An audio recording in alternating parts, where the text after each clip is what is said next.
to go. Now, the very first thing I need to do, just to help identify the tape, is if I can get your full name. Gerald Edward Gowing, Okay, and what year were you born?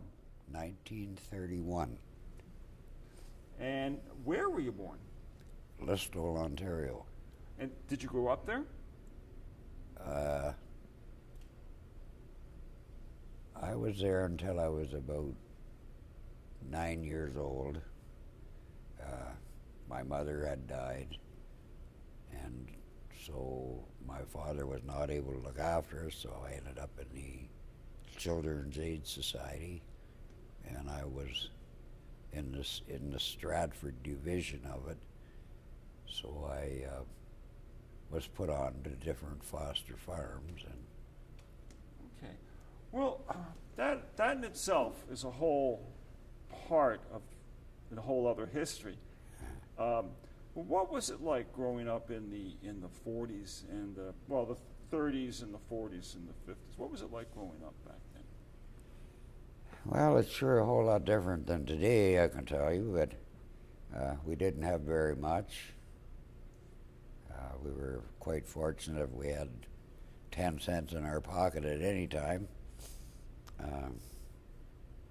It was a lot tougher than what it is today, but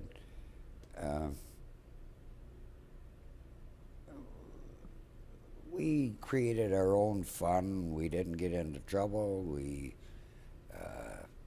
went to school and come home and did chores and what have you. And I did play hockey and baseball, and you know, as a youngster.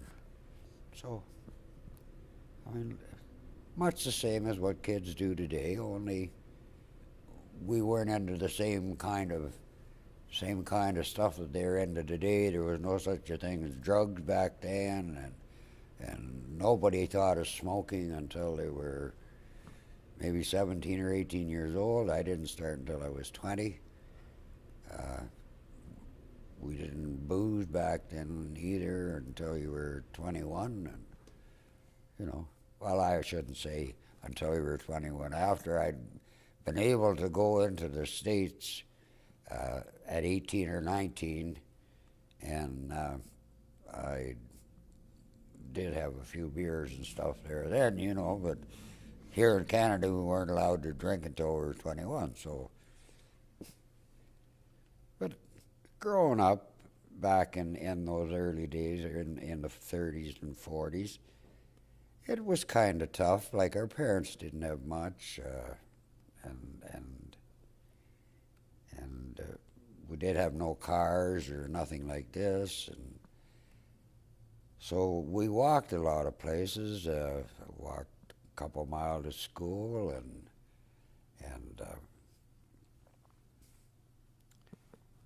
that's about it. So you would have been in your early teens, and around 10 and early teens during World War II. Yeah. Do you remember much about what it was like for back here on the home front during World War II? Were people following? What was it like during World War II? Well, people talked about it an awful lot. Like, I can remember when I was a kid, people were talking about the war. And it seemed to stick with us a whole lot more than what it does with kids today. You know, like, you can talk about it today and it just seems to be something that just goes over top of their head, really, where us, we kind of took it in and realized what war was about. And that's part of the reason that I maybe joined the forces, to take part in whatever I could and do my part if I could. Well, tell me more about that. Your thinking about joining the forces when you did. Tell me more about what you were thinking when you joined up. Well, I had a brother that was in the Army at the time, and he seemed that he seemed to be okay, and it was something that he wanted to do. And so I had been talking to him a few times, and He said, "Did you ever think of wanting to join the Army?" And I said, I had thought of it, you know, in my mind more than once. So when it come time for me to join the Army, I joined the Special Force when the Korean War broke out. I was plowing in a field. Now, I was a little later joining, like, than some of the ones that joined, say, in August, September. I didn't join until later in October. I was thinking of it, and I was out plowing in the field one day. I had an old tractor, and I was plowing. And I thought, why am I doing this? What am I doing it for? I mean, I got nothing to gain out of this farm. I was working for somebody else. I got nothing to gain. I said, parked the tractor in the corner of the field and said, to hell with this, jumped the fence and joined the Army. Okay, well, tell me about that. You showed up at the enlistment station, I imagine, and Yeah. tell me all about what happened. Well, they asked me what I wanted to do, and I said I'd like to join the Army, and they said, why? I said, well, I thought maybe I could do my part for Canada if I was... So that's what I did. And did they, give you a physical on the spot, a medical exam? Oh, yes. Well, tell me all about that. How did all that happen? They just strip you down and give you a medical, and as long as you were in fairly good shape, they took you. So, and I was in good condition at that time, and young and foolish, and adventurous and what have you. So that's what I done. So at some point then, they sent you off for basic? Yes. Tell me all about basic training. What was that like? I went to, first of all, when I was shipped out, I went to Wainwright, Alberta. I was there 12 hours.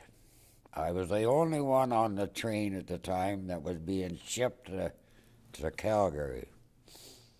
But they took me to Wainwright because they thought, well, that'd be a good spot for me at Wainwright. They did have a basic training place there. But I ended up in Calgary the next day at the PPCLI camp, and I took basic training there from... I wasn't as long in basic training as what most people were because I left in January to go to Korea then, January 1951. Why was it so quick for you? I think they needed a replacement straight away, and so I went over there, but I did get some more training when I got over there. But it was, normally you'd take 16 weeks of basic training, and I think I ended up with about 8.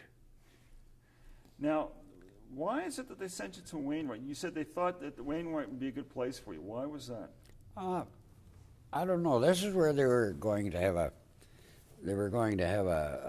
basic training camp there, and when I got to Wainwright, there was nobody else there. They'd already shipped some of the guys to Calgary, and I don't know why there was a mix-up with me going to Wainwright instead of going to Calgary, but there was, and I was there for 12 hours, and I left and went to Calgary the next day then. So at that point, you had already been earmarked for the Princess Patricia's. Right. Is that because you volunteered early on? Yeah, that's who I wanted to be with. Well, tell me about that. Why did you want to be with them? Well, I don't know. It was just a unit that my brother was with, and I thought, well, if he's with them, why can't I be? Now, they were a pretty tough unit. They have a history of being a Oh pretty yeah, tough they unit. were a tough unit. Yeah. So there must be more to it than that. Tell me, there must be more to your thinking than that. Well, I don't know. It's just adventure, really, you know? Like, as a young man, you don't know what you want to really do. And when it comes to volunteer to go to war, you never know what you're going to end up in.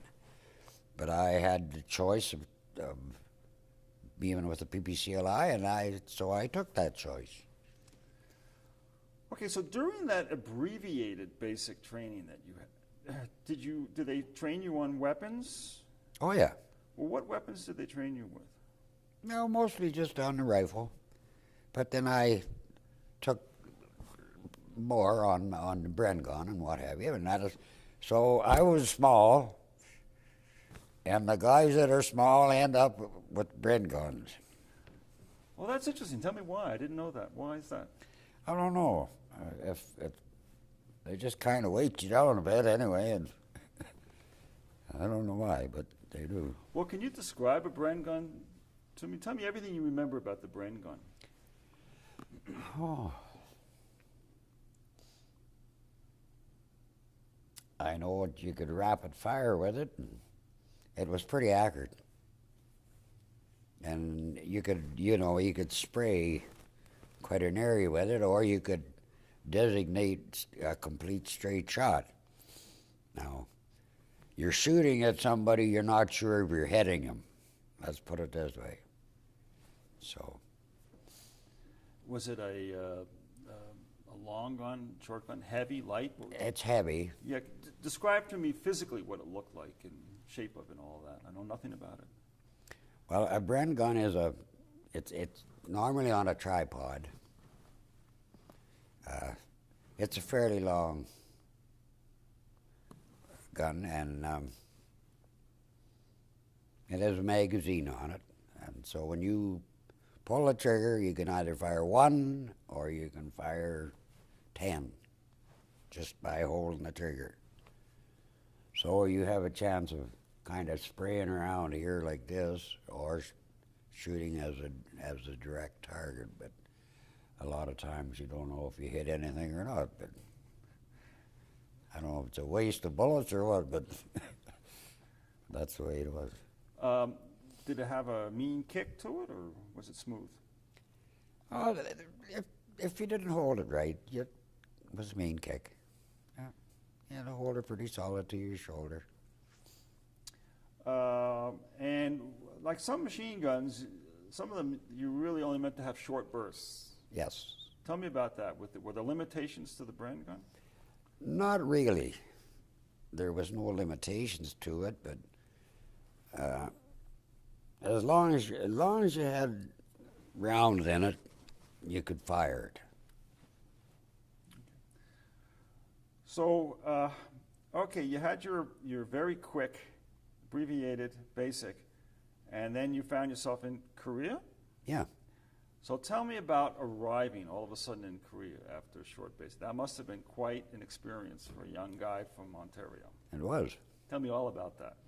Well, I went by boat, of course, and landed in Busan, and then I was from Busan to Mariang, and from Mariang we went north of there, and we did cross the 38th parallel at one time. We weren't supposed to, but we did. And I think that was the biggest mistake that we ever made, was when we pulled back from there. We should have just kept right on going.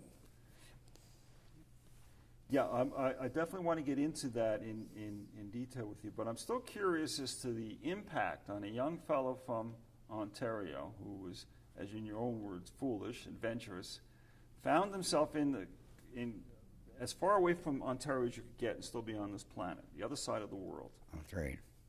And what was what did it look like? What did it sound like? Paint me a picture of what Korea was like. Well, it was hills and hollows, hills and valleys, and mostly hills.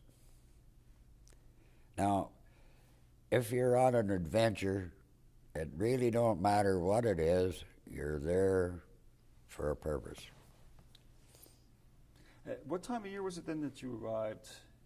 It would have been It was in the winter. in wintertime. Yeah. Must have been cold. It was.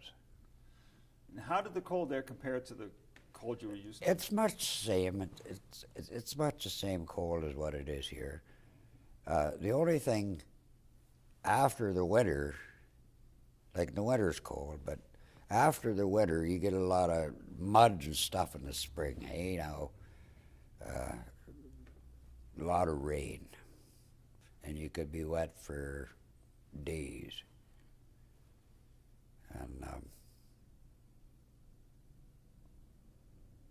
like I don't know if it's a monsoon season or whatever it is that causes all this rain, but a lot of mud. And up and down those mountains that you were climbing up and down, I'm telling you, they weren't the easiest thing in the world to do because of the mud.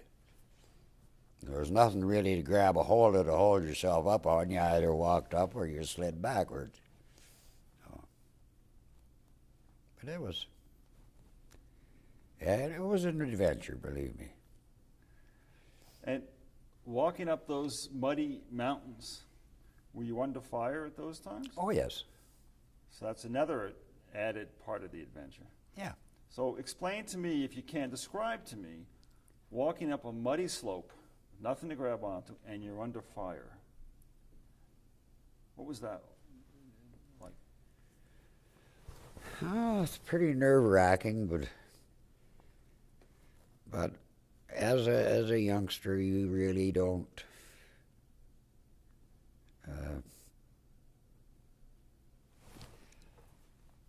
It really don't make much difference, no matter where you are. If you're under fire, I guess it don't really matter where you are. But going up some of these mountains, you're on your belly some of the time you're on your feet. But when you're under fire, it's scary. Don't ever think it's not scary. I was scared, believe me. But that's the way it is. Did you ever get used to being under fire? You never get used to it. That happens, but you never, ever get used to it.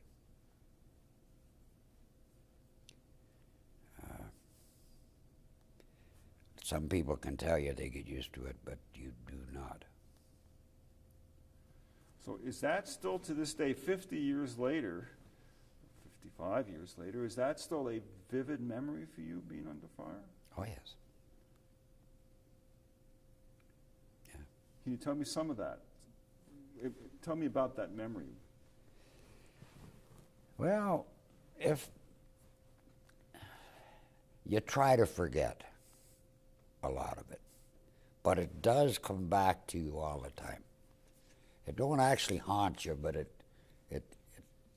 brings back a lot of things. If you see something happening in, say, in Canada, or you look at the television and see it somewhere else, that brings back that moment that you were there under that fire. It brings it all back to you. I know after I come home, I ended up with a lot of not shell shock, but when I'd go to sleep at night, I'd have some of these flashbacks that would come to me. And if anybody went to wake me up, if they ever grabbed me by the shoulder to wake me up, the first thing I did was pop them. It didn't matter who it was. So my children, after I was married and after my children come along, if they wanted to wake me up, they'd kick me in the feet, and I'd stand right up. So you couldn't stand anybody touching your, like it was something that you did was respond immediately, to try to protect yourself. So, but that was part of that.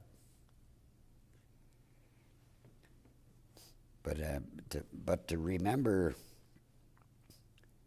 some of the situations that you were in under fire, something you would like to forget, but you could remember. It still comes back. You know, like it's something that you will never, ever forget, but you try to. You try to forget the bad times and live with the good times. And yet at the same time, like young people today are watching war movies Right? on television, and they're only getting a Hollywood version. That's what they're getting. I'm sure it's not right. No, it's not right. I've watched a few of them myself, and I can't say it's American bullshit because it is. So they could likely do something if I say this. You know, the Americans could likely say that it's not that way, but I know it is. So even in some of our Canadian movies, some of the things that are shown are actually true to form. And they try to say, you know, different, that it's, oh, that's not right, this is not right, something else is not right. But when you've been there and you've seen it with your own eyes, then you realize what it really is. You know, our true Canadians are tough guys. So I don't consider myself as being a tough man or anything. I was just as scared as the next guy. But I had a job to do, and that's exactly what it was, the job to do, and you did it.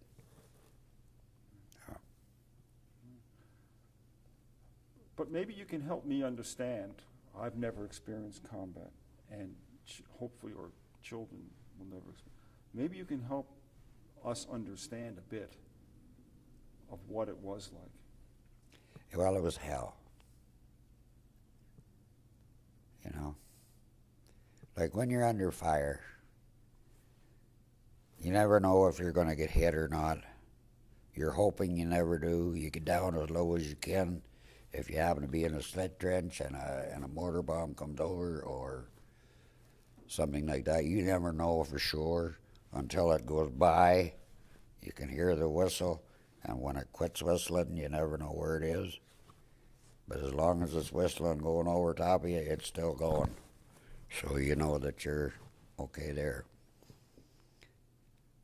And when I was under fire, sometimes they were rolling, the North Koreans and the Chinese were rolling their grenades and stuff down the hill. Now I did get hit with a base plug out of a grenade in the back, but I was going up the hill, and I got hit right there, and right at the bum there, and with the base plug about that big around. But I had heavy enough clothes on that it didn't really break the skin, but made an indent in there, but it didn't break the skin. So that's about all I can tell you about that. But when we were surrounded at Mariang, this was when we got further up, or not at Mariang, but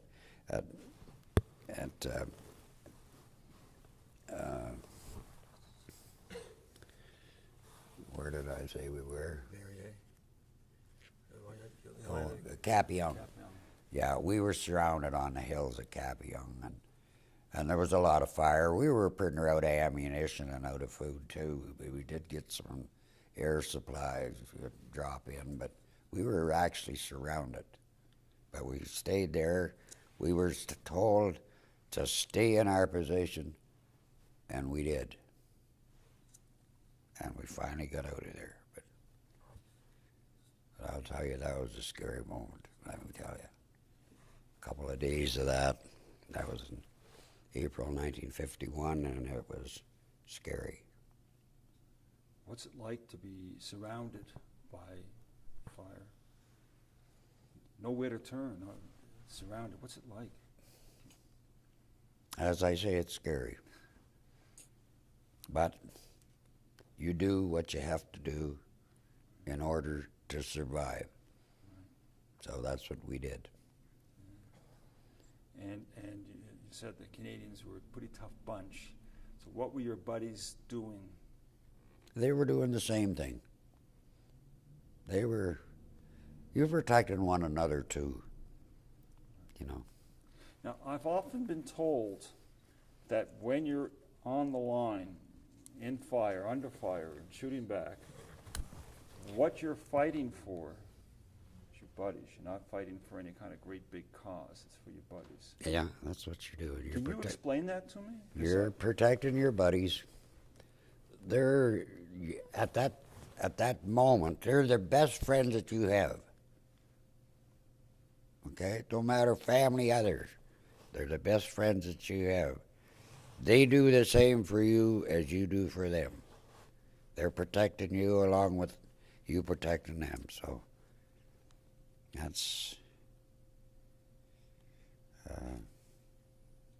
that's my way of looking at it anyway.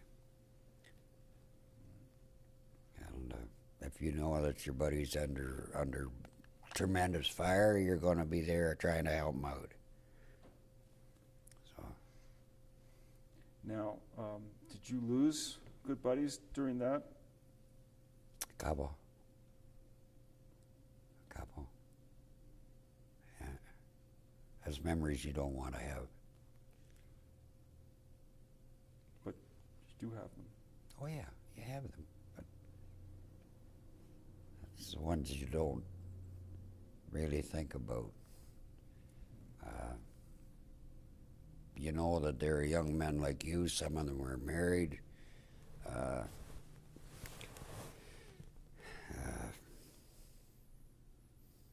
It's a tough situation to be in when you lose a buddy, a good buddy.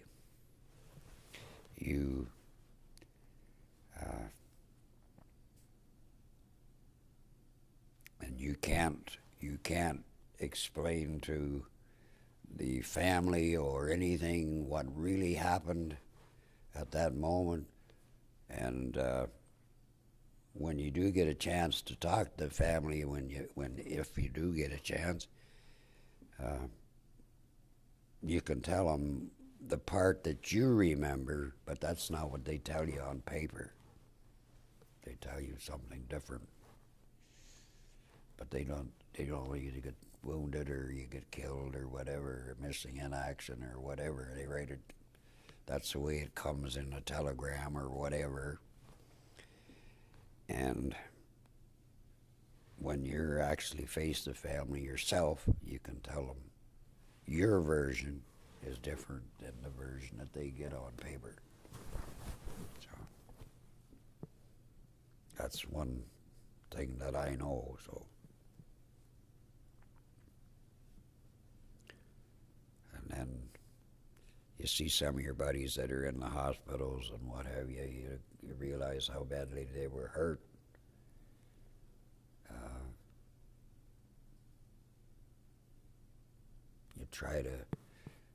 You try to put that in the back of your mind rather than keep seeing it all the time. So.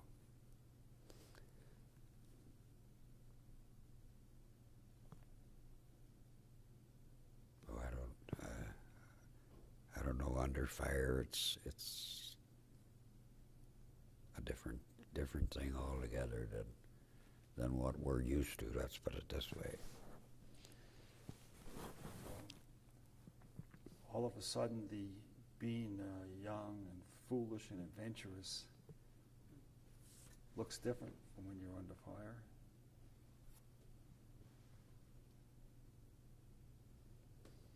Yeah, you know, you're adventurous, but you never realize what you're really getting into. War is hell. So, Did you ever have the opportunity to talk to families of buddies that you lost? To tell them yeah, you actually had it? yeah. I had a chance to talk to one guy's wife. They were married just a short time when he went over there, and after I come home, I met her at the hospital in Toronto, and I had a little discussion with her, a little talk to her, and I told her what she asked me, you know, about how he died and so on. So I had to tell her what had happened. We were under fire, and he just happened to be in the wrong place at the wrong time. And that's the way you explain it to most people, I guess. It's just unfortunate that you're there. But that doesn't really describe it. Not really. That's just, it's hard to describe something like that. So, But if I asked you to, could you describe it for me to help me understand?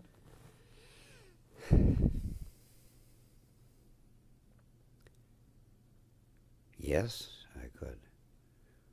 To see somebody shot is not a nice thing. To hear somebody holler, you know, how bad they were hurt.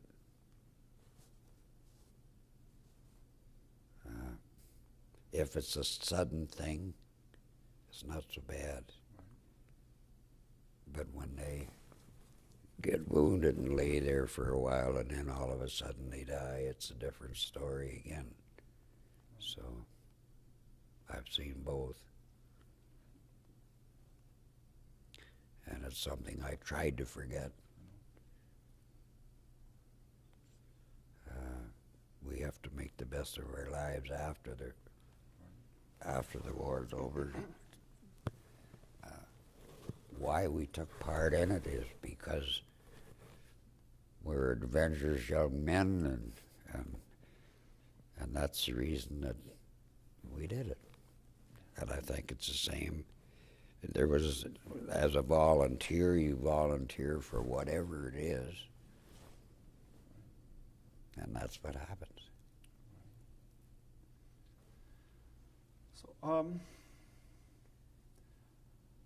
So you took part in the Great Push Northwards. Yes. Now, tell me about that. Tell me everything you can about that Great Push Northwards.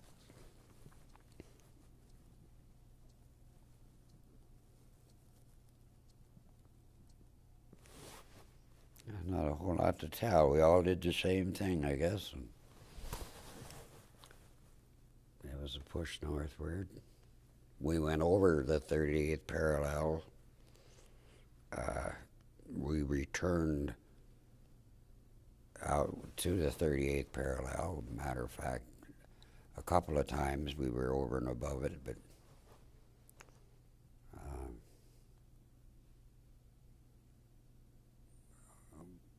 there was a lot of firing, a lot of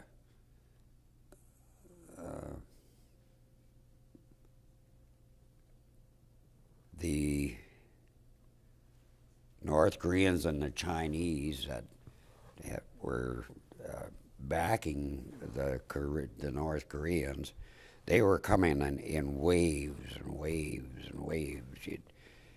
There might have been maybe 40 or 50 Canadians in one group, and there'd be 2,000 Chinese and North Koreans in another group coming at you.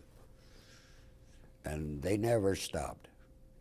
If their first bunch went down, they shot them. Like if they were shot off, they just walked right over top of them and kept right on coming. And as long as we had a lot of airstrikes and what have you, then that slowed them down a lot. So we finally did get out of our situation at Capion, and this is when the Americans awarded us this for bravery beyond the Call of Duty or whatever they call it. That there was only 2 regiments in there that got this. One was the 2nd Battalion Princess Patricia's from Canada, and the 3rd Australian Regiment from Australia. They're the only 2 that ever got this presidential citation. It's supposedly the highest American award outside of the United States. So, Tell me, I mean, I cannot imagine what it's like being one of a small group being assaulted by waves. Can you help me understand that?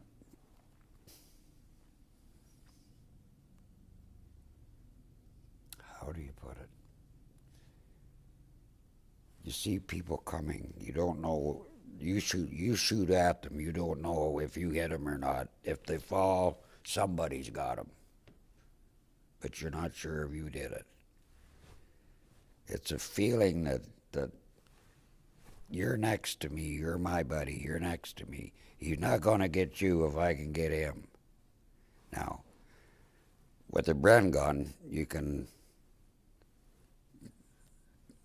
cover a lot of ground, and you can take a lot of shots.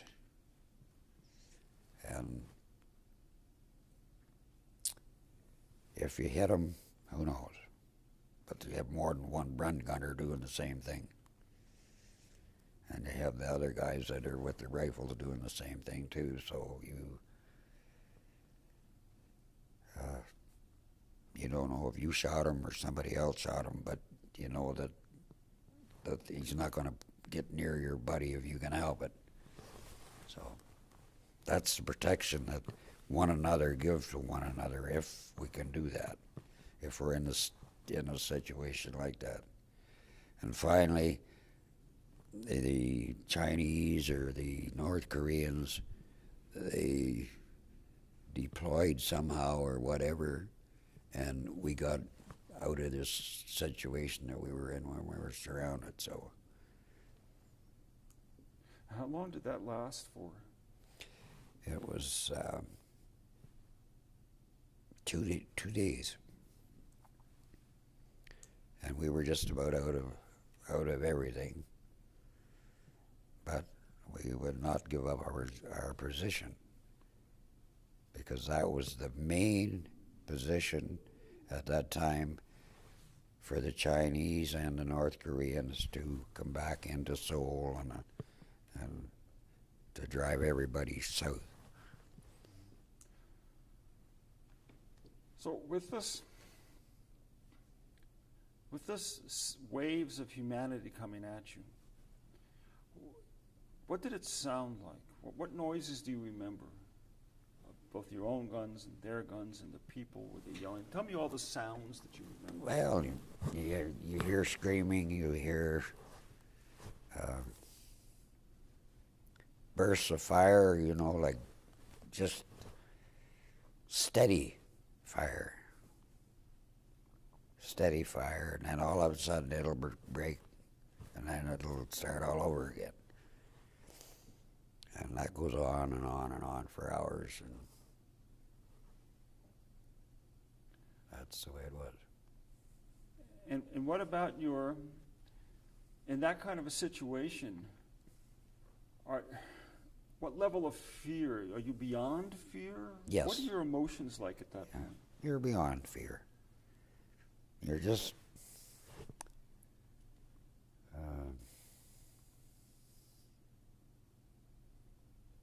you're protecting yourself more so than. So your fear is kind of puts you above being really scared, but you're so scared that you're beyond scared. you know. And for some people, life don't mean anything, and for other ones, it does. So for me, it did. And I feel sorry for a lot of the Chinese people that come in waves that had no weapons. There were just waves coming, and when one bunch went down, the second bunch come and picked up whatever and walked right over barbed wire fences and everything else. They just draped them over and kept going, whereas Canadians didn't do anything like that. We looked after our wounded and our dead. And So there must have been a lack of the value of human life that you witnessed then? Or? yeah. Can you explain that to me, what it was that you saw?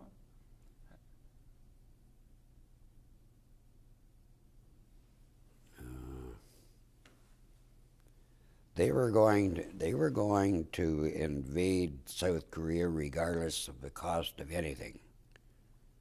They were a communist country and they were going to invade it at whatever cost. And that's the reason that there was so many of them. The Chinese backed them up. And that's why there were so many people involved in it. So, and at any cost to the Chinese, they were going to invade this country and take it over as a communistic country. But that's the reason that the war was on in the first place, was to stop communism from spreading.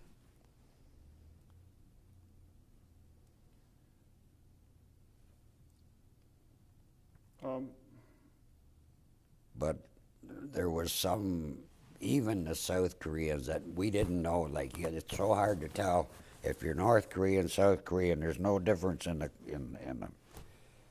Some of the South Koreans, what we thought were South Koreans, were soldiers by day, or farmers by day, soldiers by night. But they were North Koreans. Walking up the road, all of a sudden a guy'd bend over and somebody behind him would pull the trigger, and if you were fortunate enough to be out of the road of that, well, you were okay. But we made contact with a lot of them on night patrols. We would find out that these guys were farmers by day and soldiers by night. So were you yourself on one of those night patrols? Oh, yes. Explain to me, if you could describe the entire experience of night patrol. Night patrols? Well, what we were doing was trying to make contact with the enemy without them knowing we were there. And we'd go down ditches or whatever on the side of the road. And if we were fortunate enough to get by some of their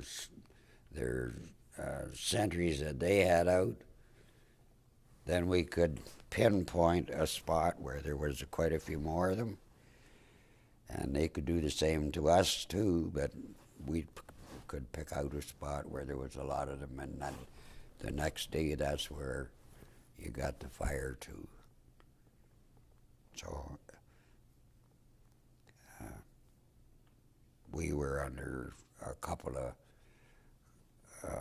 ambushes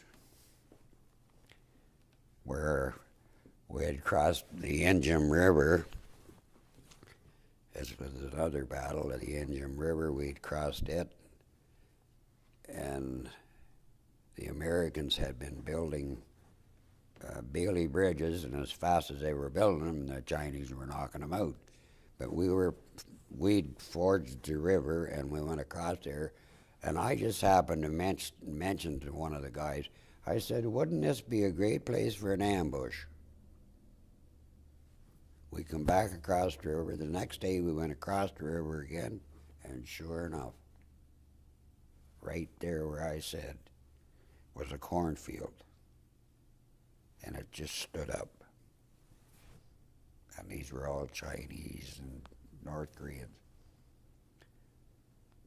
But we kind of wiped a lot of them out there, so, and the rest of them that we didn't get, they retreated, so. So it's quite an experience. An ambush, yeah. If you can, what goes through a person, what goes through your mind and your body when time of an ambush? Well, you kind of lose a sense of time. You know, it could be only matters of minutes, but it seemed like hours and hours. What goes through your body is fear is something that we all have. We all have fear of something. But the fear of losing your life, you know, when you know that you're in an ambush, the fear of losing your life gives you more, I don't know what you call it, but whatever it is, it gives you more sense of ability to protect yourself. So you do what you have to do, and if you get down on the ground and you pray to God that you're going to make it through this. Yeah.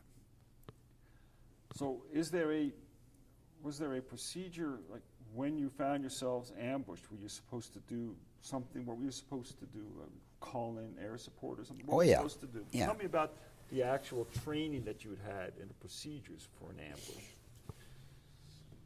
Well, we had guys that were radio operators, you know, like signalmen, and they'd call in air support or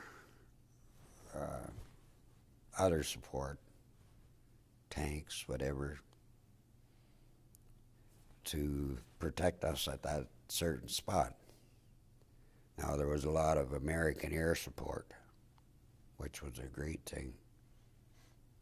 We even called our own artillery to fire right above us, right where we were, because this is something that,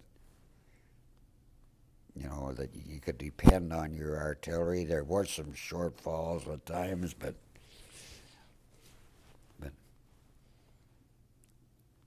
you know, you hear people being killed by friendly fire. Well, it does happen. That's some of your own. It does happen. There's just shortfalls, but it's something that if it does happen that way, it'll only happen once, and your signalmen and what have you, they tell them that they're not firing high enough or whatever, and but with support like that, it makes life a whole lot easier for you. So at a time that you would have to call in close support, you know, artillery or something like that, do you remember, again, just to help me understand the experience as best I can without actually having ever been there, the different sounds from the start of the ambush until the support came in? What were all the different sounds, and what did they sound like? Well, there's a lot of panic in some of them. Other ones, there wasn't so much panic because you were trained different than that. It's the training that you had that kept you alive. And it's different than some of the North Koreans or Chinese or whatever. They hollered and screamed and what have you because they knew they were under fire, being the same as we were under fire, but our training was that much better that we kind of didn't let these people know that we were panicking, and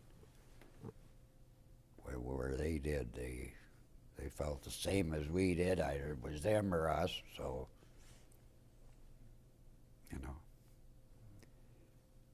it's an experience you try to forget.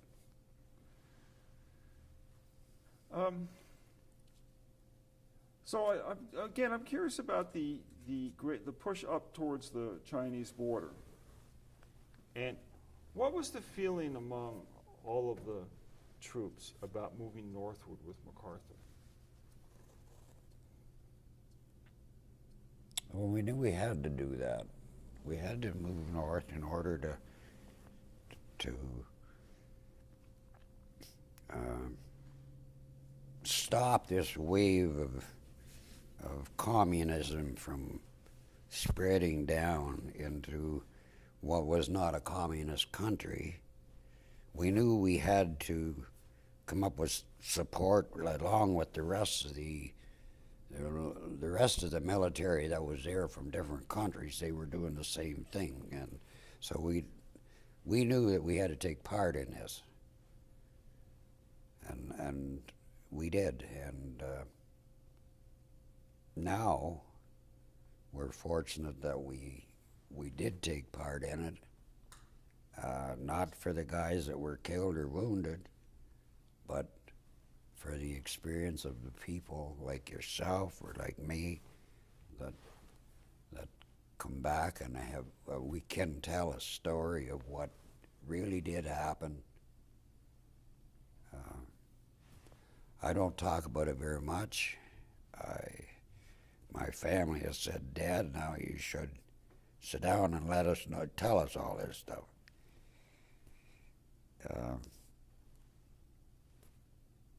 You really don't.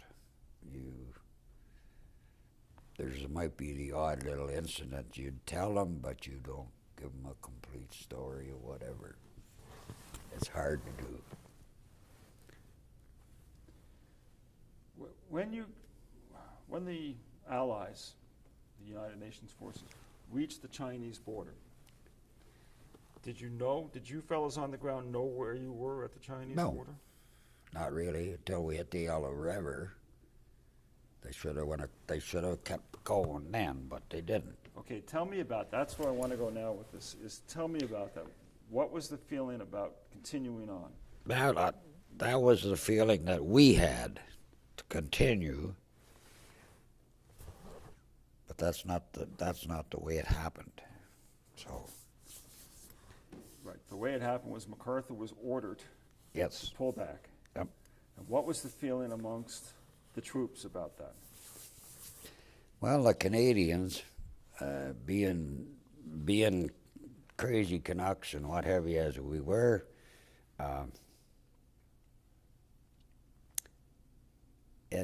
to us it didn't really matter which way we went.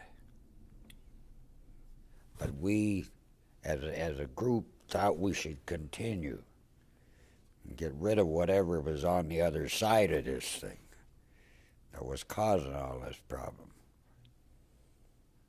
But we had orders to come back, so we had to follow the United Nations orders, and that's exactly what happened. So. Now, as you were pulling back, were you thinking about the fellows that died on the push forward? Yes. Tell me about that. Tell me what you're thinking about that. Well, sometimes you wonder if it was worth the push forward because of some of the guys that were shot and some of them that were wounded badly and some of the guys that were killed.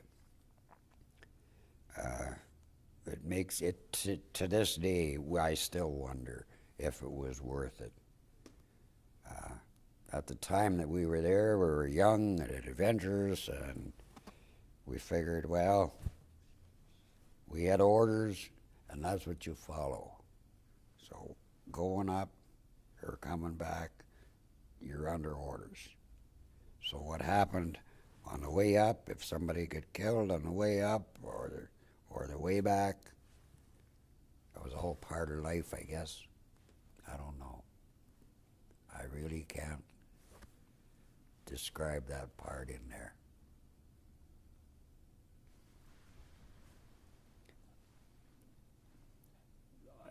No, you can't describe it, but it must have impacted you.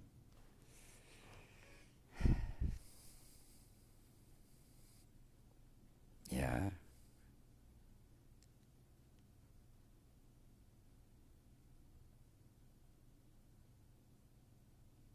But it's hard for me to put it in words.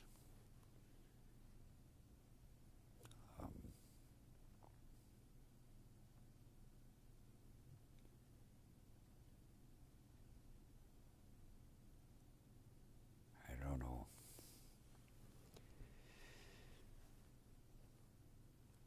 To me, I think it was what the United Nations wanted to do was to continue forward, but when we had to come back, what the lives that were lost were actually lost in vain as far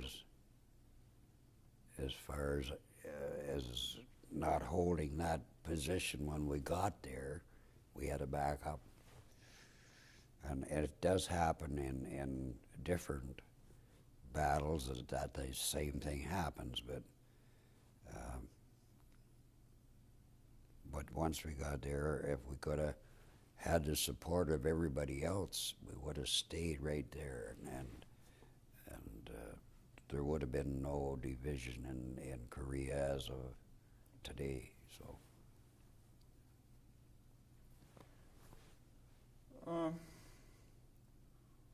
What time of year was the pullback?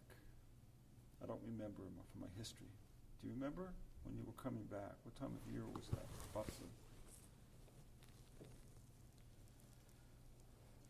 I think it was during the summer.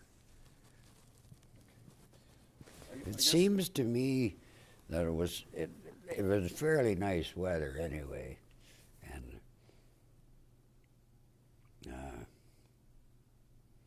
don't ask me dates because I can't. Yeah, no, long time ago. No. It's, I guess what I'm getting at is a general sense of, again, the winters were very cold there. Yes. And you fellas didn't have a whole lot of comforts. No. Tell me about getting through the Korean winter with what you had. Well, there was a lot of frostbite for some people.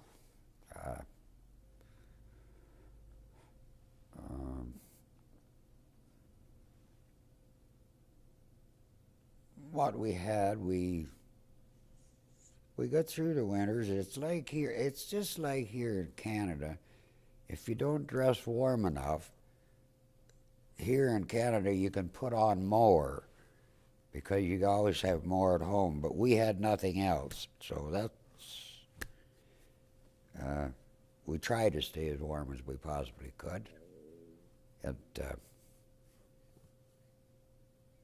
It took its toll on some people.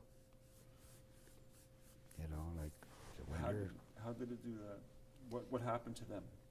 Well, guys got a frostbite, and and got sent back to hospitals and what have you.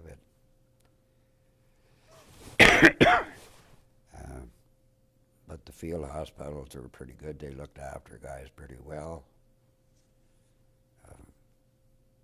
I had no frostbite, which I'm thankful about. It was cold.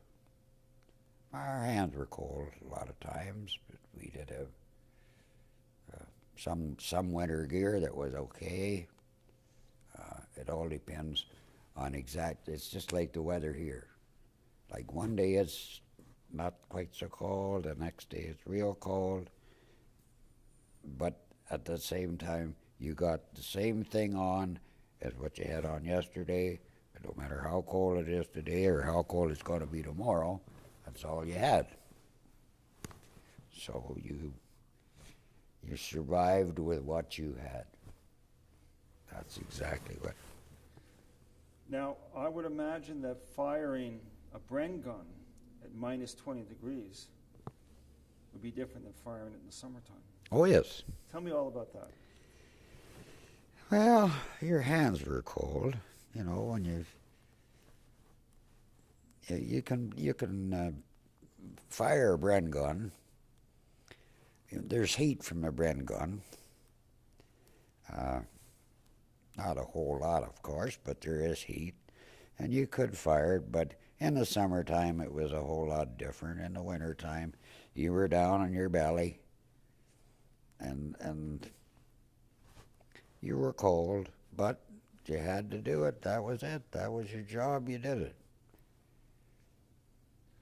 You would never want to touch the metal, would you, on that when it was that cold? Well, you did. You touched it, but you didn't want to, maybe, but you did. The triggers were metal, and you had to pull them. So, if you were fortunate enough that your glove would fit in there, then you were fine. Did your glove fit in there, or did you have to take your glove off? I've had them on and off. Yeah. Yeah.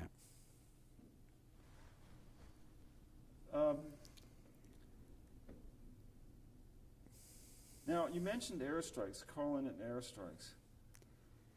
I would imagine that the infantryman has a few really good friends. That might be the medics, the airlift out, or there might be the airstrikes. Oh, yeah. Talk to me about what the infantry felt about those good friends from the skies.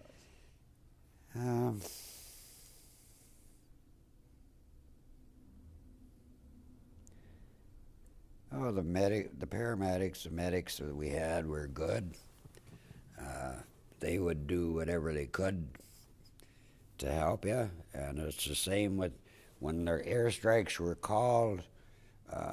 Most of them that we got were either from our artillery or the New Zealand artillery or American airstrikes. And you really appreciated these guys, let me tell you. So. Well, tell me about that sense of appreciation, the sense of relief, or what is it when yes, that's what it is. Tell me everything about that, how you guys felt. Well, I can't tell you how everybody felt, but I can tell you how I felt. If there was an airstrike called, we knew, or I knew, that there was more of a sense of survival for me than there was before that. So you really appreciated these guys. If they happen to be American pilots, they happen to be Canadian artillery or whatever it was, you knew that you had a better chance of surviving with the support that they give you than anything else. So, but it's hard to explain anything. No, I appreciate After all these years, it's hard for me to go back and really remember everything. You remember some of the points, but you do not remember everything. You try to forget.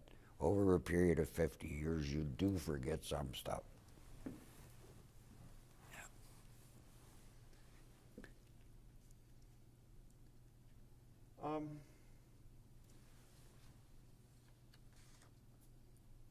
I guess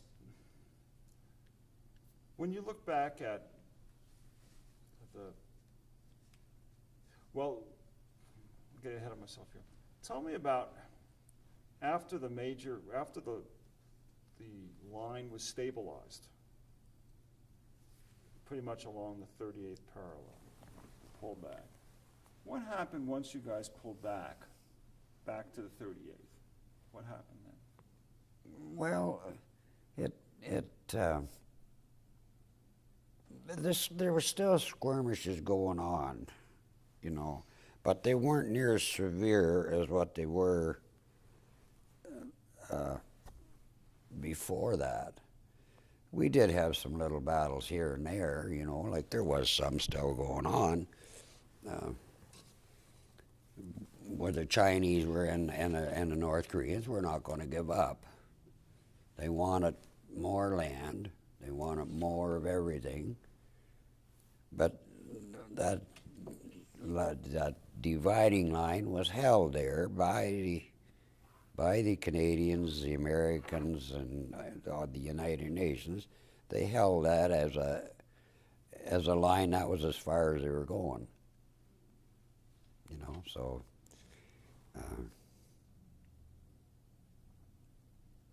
there were skirmishes. You know, there was other battles too, but nothing like the Cap Young thing. And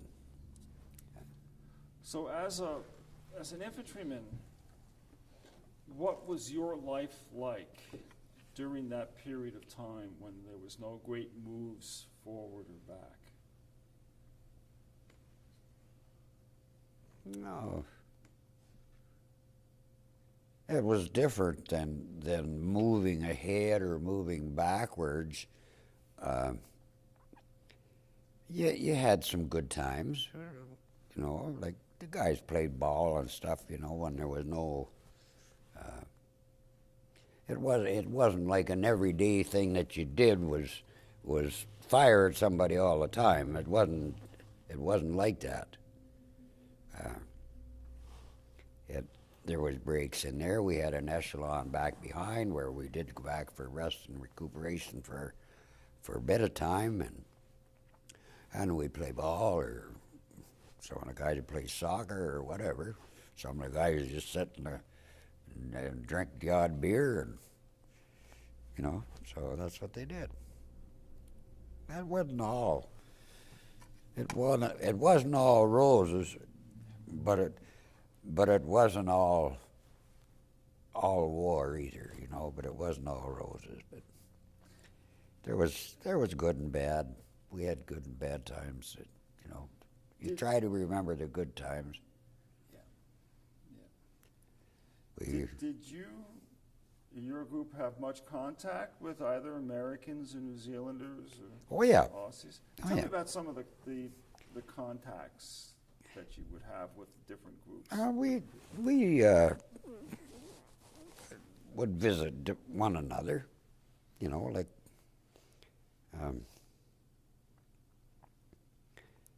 the Van Deus, it was a Canadian regiment, and we had contact with them at times, and we had contact with the RCR. This was after the Canadian Brigade was formed.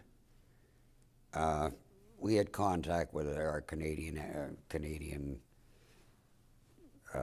forces. Then it was combined as the 25th Canadian Brigade, and we had a lot of contact with them, both RCR and Van Deus. We'd visit back with one another at times when we had some time to do this. We did visit the Americans too. If we were back on rest someplace and the Americans happened to be within any distance that we could get to them, a lot of the guys were Air Force and American Air Force. We had good contact with them. But we had friends or I did. I had friends in pretty well every one of the units that were there, the Australians, the Americans. Well, what were the different groups like? What were the Australians like? What were the Americans like? The Americans were appreciated that we were there. They did the same job as what we were doing. They were pretty good guys. Normally, they were pretty good guys. The Australians were tough, like Canadians. They were tough. They were big men. I think the smallest guy in the third area, the Third Royal Australian Regiment, the smallest guy was 5'10", and he was the cook. Now these guys are all 6'2", 1, 5", you know, big men. And they really liked the Canadians. They got along great with the Canadians, so we had more contact with the Australians than we did with a lot of them because of our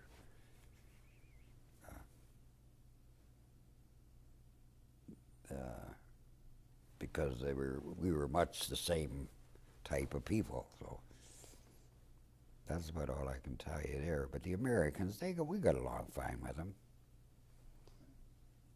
Or I did. There's some guys that didn't, but that's normal.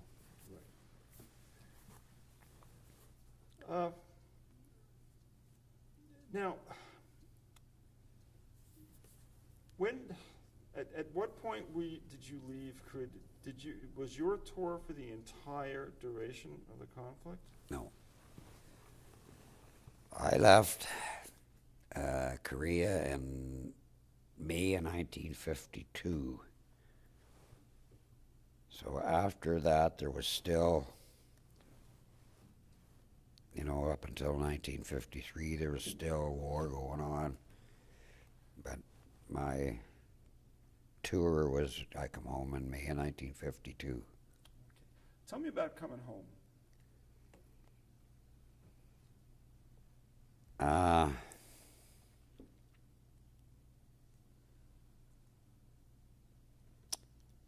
I didn't want to come home very bad, but I got on the boat and come home. We were 11 days coming home on the boat. After I arrived home, we arrived in Seattle, Washington, and took the train into Canada. And the guys that, some were from Alberta, some were from British Columbia, some were from Ontario, some from Quebec, some from all over. I come to Ontario. I went to Toronto. My father at that time lived in Toronto. And I thought, well, I should let him know I come home. But he had remarried. And when I got home, my stepmother, which I never had any contact with her, she said, "Why did you come home?" So you can understand that I did not have very much love for that lady.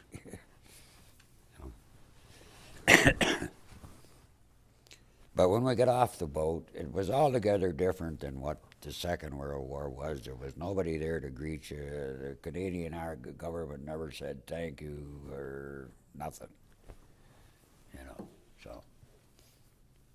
Nothing at all? Nah. No. And how did you fellas feel about that? It felt terrible. You know, no bass bands, no nothing, no this, no that. We just got on the train and continued our journey and had our destiny to wherever we were going, and that's the way it is. That's the way it was. But, you know, after you get home and you have a few experiences. I had one when I was in the city of Toronto. I was going to visit a friend of mine, and I thought, well, okay. I was still on leave at the time, and I thought, well, I'll just buy a new suit. So I went to the Tip Top Tailors and bought a new gray suit, and new shoes, a new shirt, all dressed up. And it had rained, and I was coming along the street, and this kid, it was just in May, about the 24th of May, and he threw a firecracker behind me. lit on the street and went bang. I went over this little fence where these people had planted a new lawn down into the mud, and I was mud all over. And this lady standing on the veranda, she wondered what happened, and I told her, and she said, "Will you come on into our house here?" She said, "I'll take your suit and everything to the cleaners." And she gave her little guy hell for showing up, but they didn't know who I was. They had no idea I just had come home from Korea. They had no idea. But they were understanding people. And that's one thing about the Canadians when we did come home and you were telling them that you were in Korea or whatever, they would understand. But a lot of them didn't know anything about Korea. They didn't know there was such a thing. So that experience must have told you that there were some deep repercussions you were still carrying around. Yeah. And things. Yeah. And what did you think about that? I never really thought a whole lot about it, you know. It kind of makes you wonder why you ever took part in any of this stuff, you know. But you weren't there for the glory, you weren't there for what, you were there as part of doing whatever you had to do to help your country. And that was what I thought anyway, so, but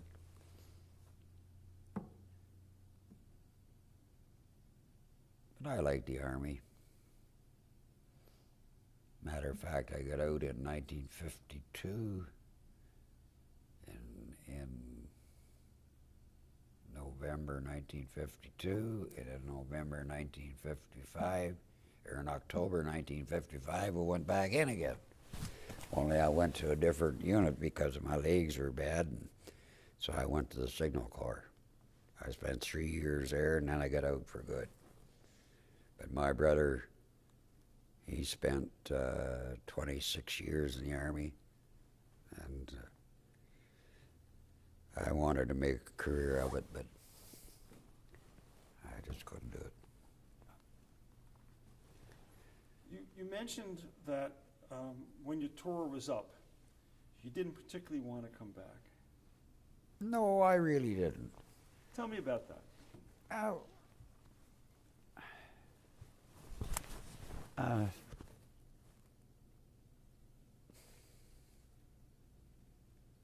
I figured I had an opportunity to stay there.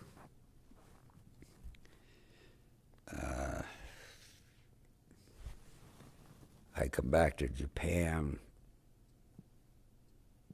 in early 1952, and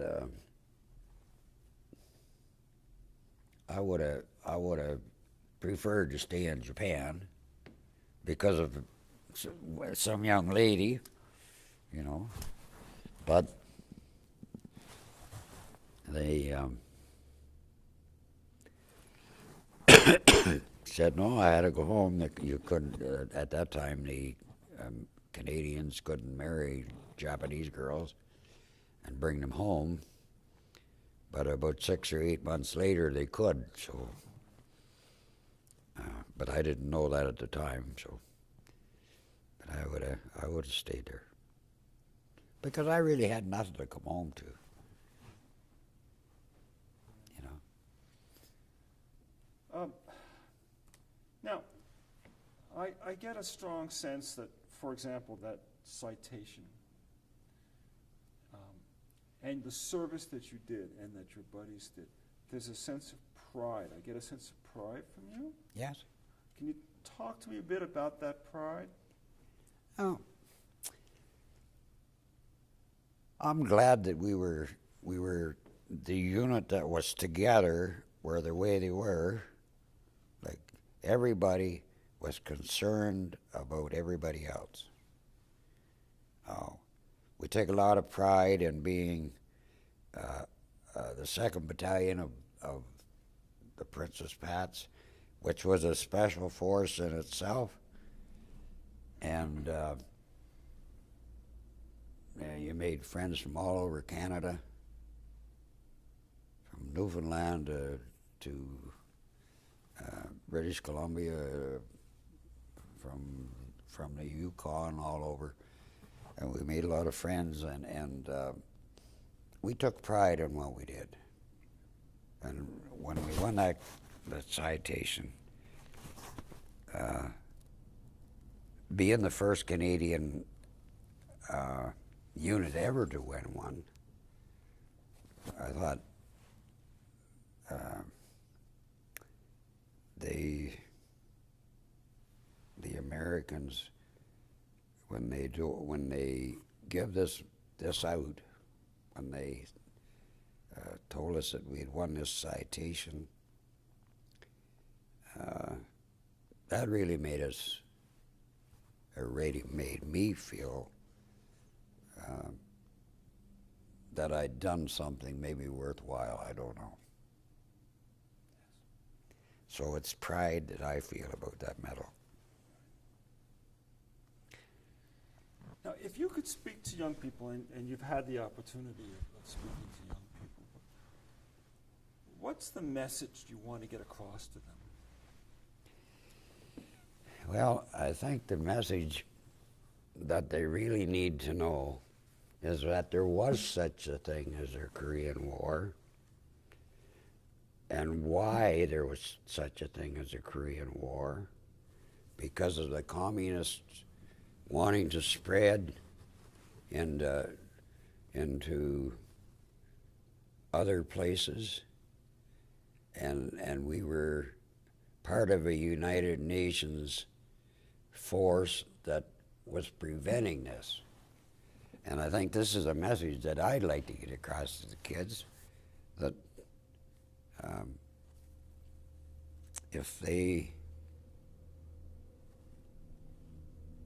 and what we hope there never, ever another conflict like this that we're involved in.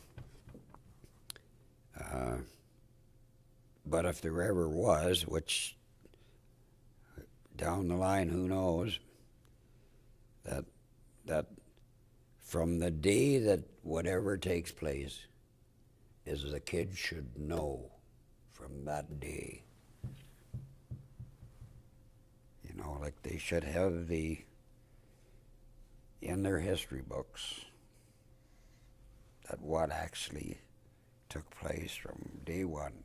This way we're going back 50 years, or more than 50 years, 60 years in some cases.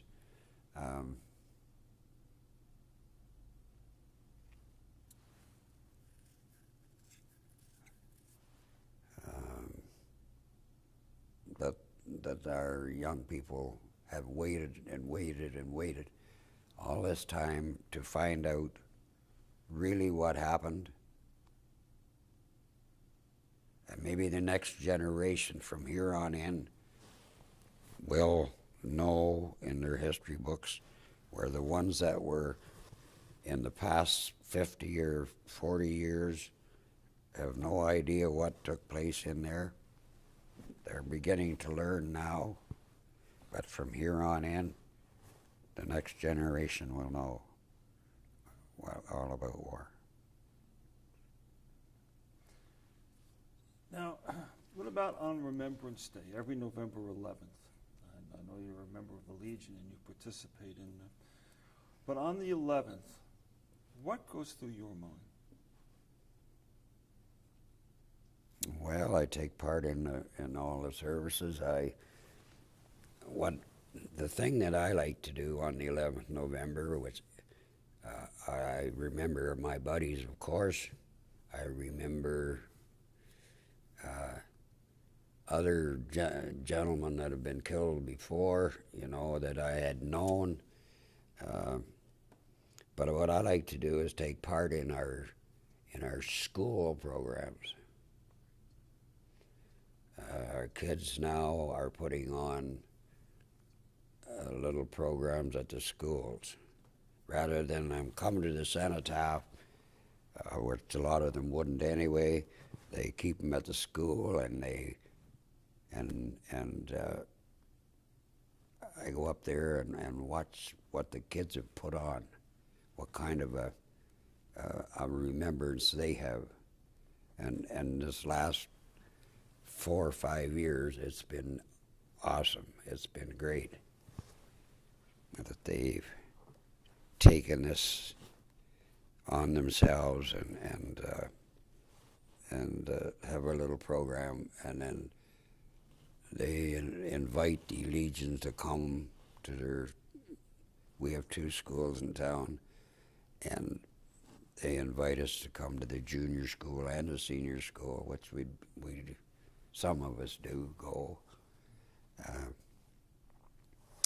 and they put on a good program, and I hope the kids can continue to do that. That's the part of the Remembrance Day that I really like to take in. But I go to the cenotaph and I remember the same as I've always done. I've maybe missed the odd one being I was in the hospital or whatever, but I don't think I've missed any in maybe in 50 years. I don't think I've ever missed a service, but I belong to Legion here for 53 years now, and It's important to you? yeah, Because? the Legion's very important. Why? Tell me why. Well, first of all, it's a community based thing, and it's community oriented. If I can do something to help somebody through the Legion, I will.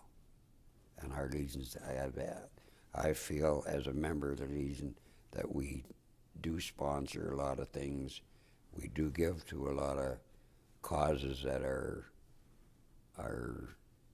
relevant to the town and to the community, and I think that's one reason I'm a Legion member.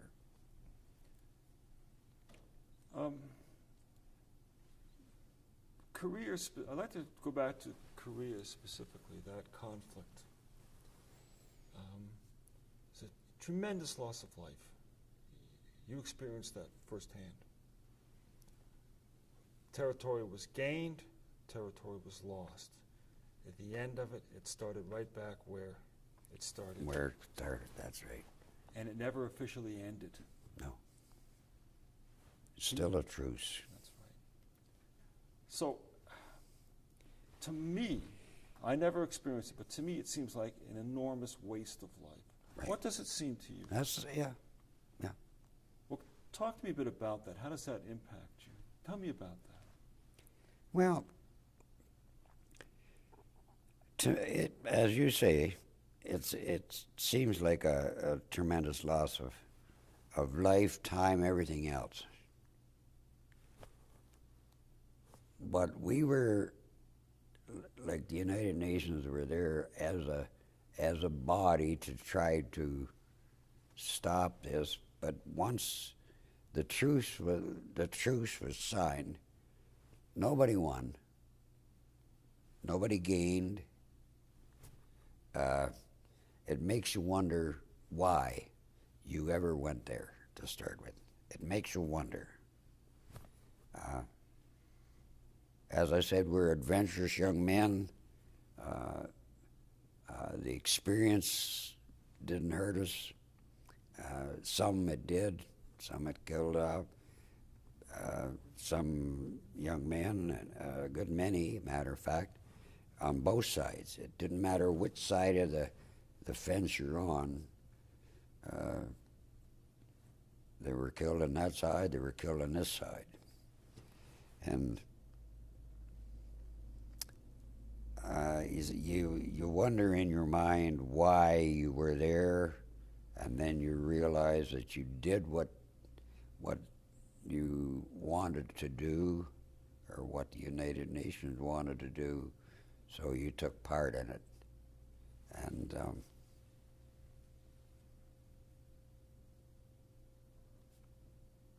it was a sense of experience, I think, more so than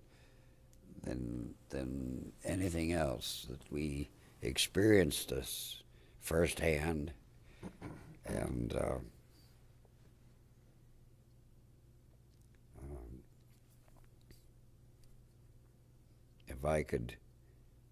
if he could put it into words, not only experience, not only adventure,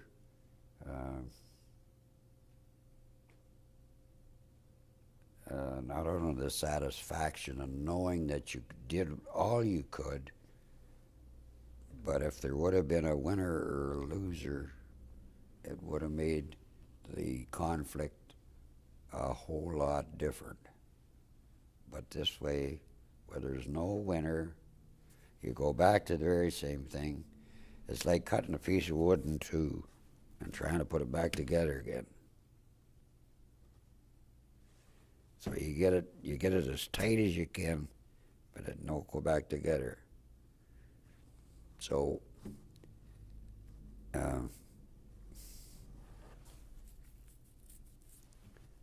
there's no winner, no loser, and you haven't really gained anything.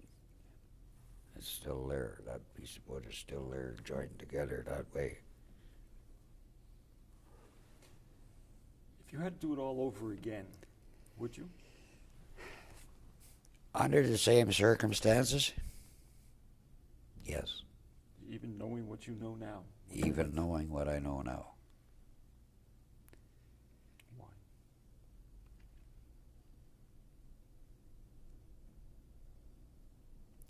I think be more a sense of pride of being a Canadian that was able to go there, knowing what we know now. I think under different command, things might have been a whole lot different. There may have been a winner or a loser, but who knows? But I often said I'd do it over again.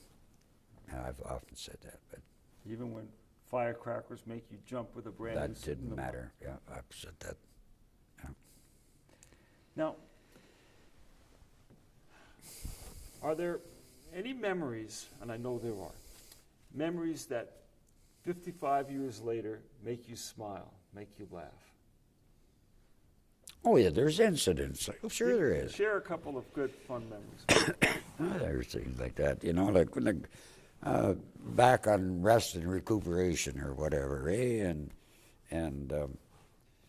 get a bunch of guys together. Matter of fact, we went into there was 5 Australians. We were on R&R leave together. 5 Australians, 4 New Zealanders, a bunch of Americans, and a bunch of Canadians, and a few Greeks and Turks and whatever. We were all together. So we went into a bar, into an American bar in Tokyo, Japan. And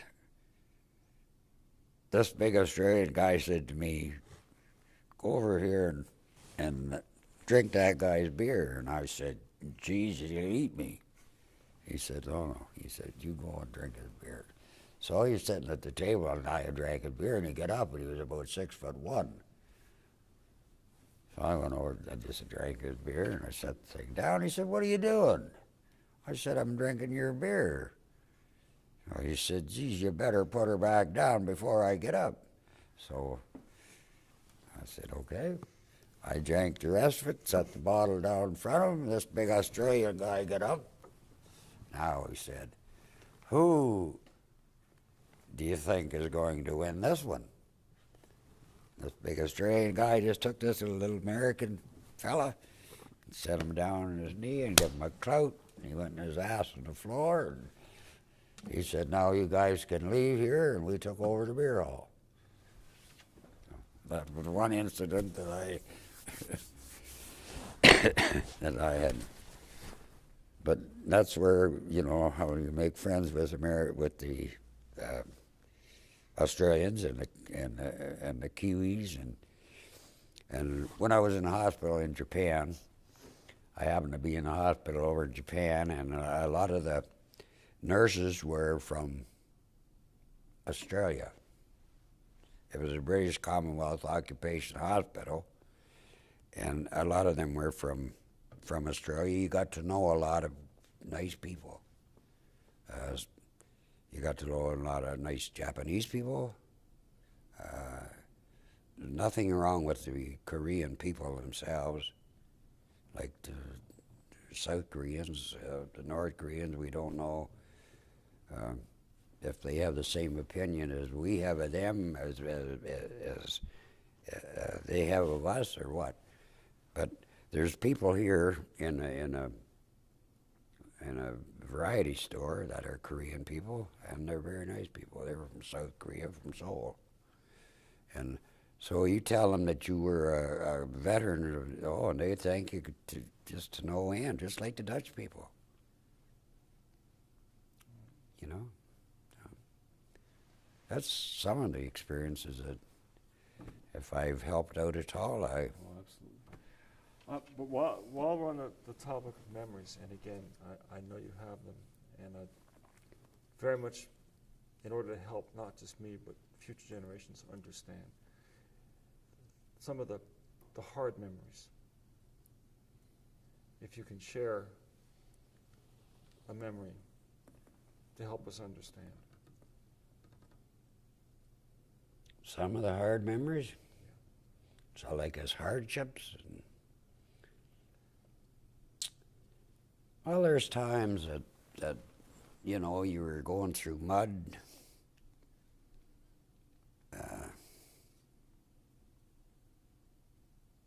Up to your knees. Just moving from place to place. Going through this mud so you could get from one place to another. And it would take hours and hours and hours, of course, to go through the mud, where you could normally do it in a matter of a few hours. It might take you 2 or 3 days in order to get from there to there.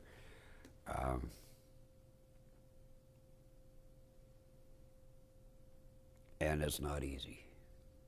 You're lugging everything you own. That's it. That's exactly what you have. Just what you got on your back, that's what you own. And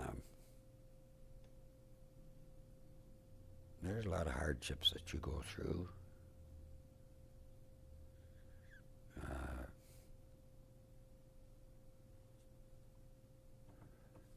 You don't eat the same. You're on rations. You know, like one time we're on American rations. Next time you're on Australian rations. So you don't eat the same. It's cold. The hardships in the wintertime is cold.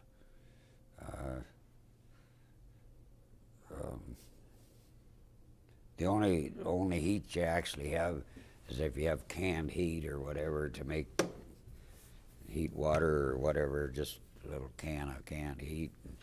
It's not like coming in and turning on your tap at home and getting hot water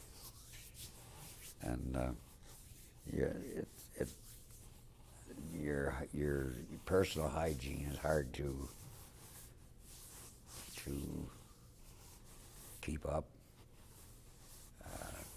because of the situation that you're in, and so all this could go back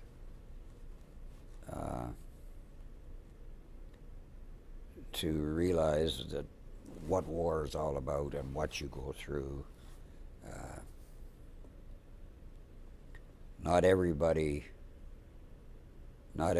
has maybe the same opinion as I do of the Korean veterans. Some of them are maybe have a different outlook on this, but that's my view. So I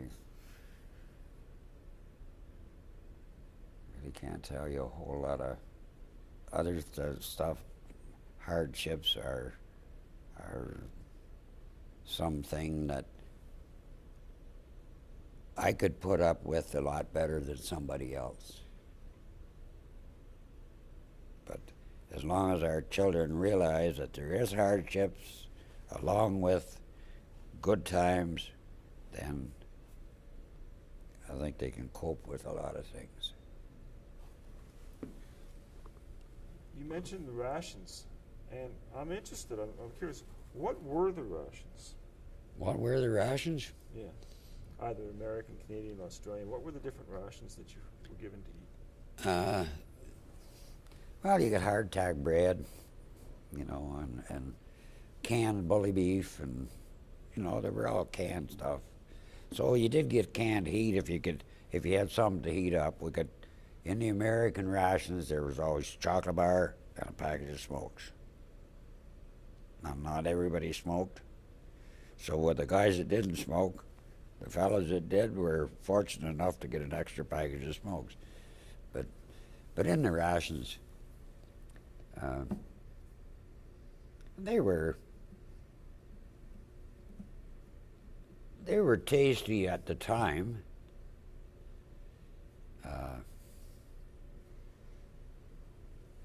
But the American rations were the better of the. There was more variety in the American rations than there were in any of the rest of them. Now, in the Australian rations that we were on, you had a choice of mutton, lamb, sheep, or ram. So, in other words, you were eating mutton all the time, eh? So our cook one time said to us boys, he said, now we really got a variety. You could come in here, he said, you can have whatever you want, mutton, lamb, sheep, or ram. So but when I come home, I have to tell you this, when I come home, my buddy invited me down to his mother's. They were having some kind of a party for his sister. And so he said to his mother, oh, sure, he'll come. So we went down to Port Hope. I went into his place, into his mother's place, his mother and father. Really, really nice people. She said, I've really done a real service for you boys today. She said, I've made you a beautiful supper. First thing she put on the table was a leg of lamb.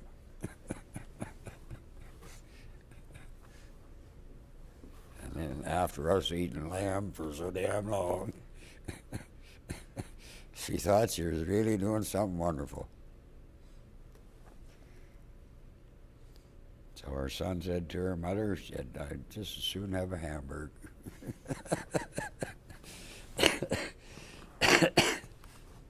She thought, oh, she really done something. Now, is there any? Well, my last question is one for you to come back to me at, really. Is, have I forgotten anything? Is there any element of this history, because I'm not that familiar with the Korean conflict and the context of it, that you feel that should be spoken about? I think there should be more books written on the Korean War, that something like the Second World War, there's a series of books in there. There should be a little series of books to put into our libraries or to our schools to remind these kids that there is another conflict besides the First World War, besides the Second World War. There was the Korean War. Now there's going to be history of the Iraq War in the States. But I think if it was written up in some form, through facts that you guys have got, or through facts that other people know, put it into a book and pass it on to our schools, to our libraries. People may understand more what the Korean War is all about. Mr. Gowing, I want to thank you very much, sir, for coming in today. Oh. Hang on one second now.